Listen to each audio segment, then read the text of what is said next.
लाचित बरफुकन, पूरा नाम चाओ लासित फुकनलुंग। लाचित बरफुकन अहोम साम्राज्य के एक सेनापति और बरफुकन थे, जो कि सन 1671 में हुई सरायघाट की लड़ाई में अपनी नेतृत्व क्षमता के लिए जाने जाते हैं, जिसमें असम पर पूर्ण अधिकार प्राप्त करने के लिए राम सिंह प्रथम के नेतृत्व वाली मुगल सेनाओं का प्रयास विफल कर दिया गया था। लगभग एक वर्ष बाद बीमारी के कारण उनकी मृत्यु हो गई। राम सिंह जयपुर का शासक था, जो मुगल दरबार में सेवा दे रहा था। लाचित चेंग कालुक मोसाई एक ताई अहोम पुजारी का चौथा पुत्र था। उनका जन्म सेंगलोंग मोंग सरायदो में ताई अहोम के परिवार में हुआ था। उनका धर्म फुरेलुंग अहोम था। लाचित बरफुकन ने मानविकी शास्त्र और सैन्य कौशल की शिक्षा प्राप्त की थी। उन्हें अहोम स्वर्गदेव के ध्वजवाहक सोल्धर बरुआ का पद, निस्सहायक के समतुल्य एक पद सौंपा गया था, जो कि किसी महत्वाकांक्षी कूटनीतिज्ञ या राजनेता के लिए पहला महत्वपूर्ण कदम माना जाता था। बरफुकन के रूप में अपनी नियुक्ति से पूर्व वे अहोम राजा शक्रध्वज सिंह की शाही घुड़साल के अधीक्षक, रणनीतिक रूप से महत्वपूर्ण सिमुलगढ़ किले के प्रमुख और शाही घुड़सवार रक्षक दल के अधीक्षक के पदों पर आसीन रहे।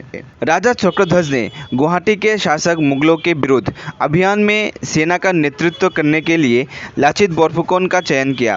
राजा ने उपहार स्वरूप लाचित को सोने की मूठ वाली एक तलवार, जिसे हैंगदांग बोलते हैं, और विशिष्टता के प्रतीक पारंपरिक वस्त्र प्रदान किए। लाचित ने सेना एकत्रित की और 1667 की गर्मियों तक तैयारियां पूरी कर ली गई। लाचित ने मुगलों के कब्जे से गुवाहाटी पुनः प्राप्त कर लिया और सरायघाट की लड़ाई में वे इसकी रक्षा करने में सफल रहे। सरायघाट की विजय के लगभग एक वर्ष बाद प्राकृतिक कारणों से लाचित बरफुकन की मृत्यु हो गई। उनका मृत शरीर जोरहाट से 16 किलोमीटर दूर हुलुंगपारा में स्वर्गदेव उदयादित्य सिंह द्वारा सन 1672 में निर्मित लाचित स्मारक में विश्राम कर रहा है। लाचित बरफुकन का कोई चित्र उपलब्ध नहीं है, लेकिन एक पुराना इतिवृत्त उनका वर्णन इस प्रकार करता है। उनका मुख चौड़ा है और पूर्णिमा के चंद्रमा की तरह दिखाई देता है। कोई भी उनके चेहरे की ओर आंख उठाकर नहीं देख सकता। सरायघाट की लड़ाई। लाचित और उनकी सेना द्वारा पराजित होने के बाद मुगल सेना ब्रह्मपुत्र नदी के रास्ते ढाका से असम की ओर चली और गुवाहाटी की ओर बढ़ने लगी। राम सिंह के नेतृत्व वाली मुगल सेना में 30,000 पैदल सैनिक, 15,000 तीरंदाज, 18,000 तुर्की घुड़सवार, 5,000 बंदूकची और 1,000 से अधिक तोपों के अलावा नौकाओं का विशाल बेड़ा था। लड़ाई के पहले चरण में मुगल सेनापति राम सिंह असमिया सेना के विरुद्ध कोई भी सफलता पाने में विफल रहा।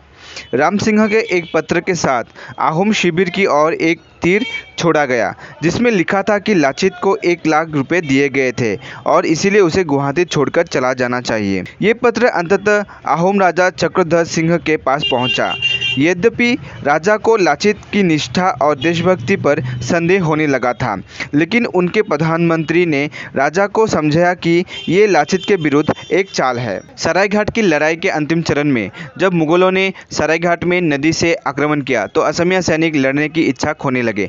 कुछ सैनिक पीछे हट गए। यद्यपि लाचित गंभीर रूप से बीमार थे, फिर भी वे एक नाव में सवार हुए और 7 नावों के साथ मुगल बेड़े की ओर बढ़े। उन्होंने सैनिकों से कहा, यदि आप भागना चाहते हैं तो भाग जाइए। महाराज ने मुझे एक कार्य सौंपा है और मैं इसे अच्छी तरह पूरा करूंगा। मुगलों को मुझे बंदी बनाकर ले जाना दीजिए। आप महाराज को सूचित कीजिए कि उनके सेनाध्यक्ष ने उनके आदेश का पालन करते हुए अच्छी तरह युद्ध किया। उनके सैनिक लामबंद हो गए और ब्रह्मपुत्र नदी में एक भीषण युद्ध हुआ। लाचित बरफुकन विजयी हुए। मुगल सेनाएं गुवाहाटी से पीछे हट गई। मुगल सेनापति ने अहोम सैनिकों और अहोम सेनापति लाचित बरफुकन के हाथों अपनी पराजय स्वीकार करते हुए लिखा, महाराज की जय हो, सलाहकारों की जय हो, सेना नायकों की जय हो, देश की जय हो। केवल एक ही व्यक्ति सभी शक्तियों का नेतृत्व करता है।